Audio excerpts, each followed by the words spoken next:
So I do have one of the lines in the movie, this is the most important thing that's ever happened in the history of humanity, because it is. And it's very odd to get a line like that as an actor and be able to know that it's real. Yeah, know that it's the truth. I think what you're speaking to is this dichotomy of like it not just being a new weapon, but after that weapon is created, it being a new world. That's right. That's exactly right.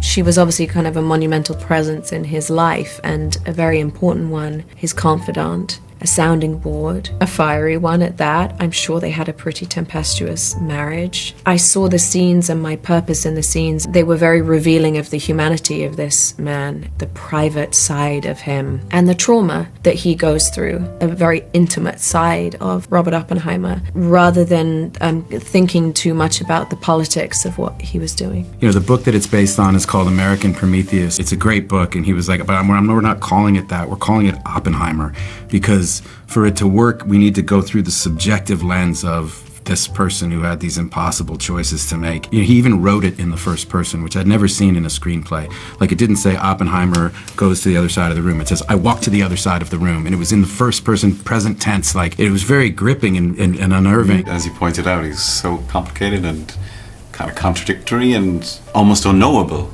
So I just did a load of reading as much as I could. The brilliant thing was that everybody in the movie had done so much individual research on their characters, so they were like so well prepared. Even the times that we would improvise a little bit, everybody knew exactly their character's point of view.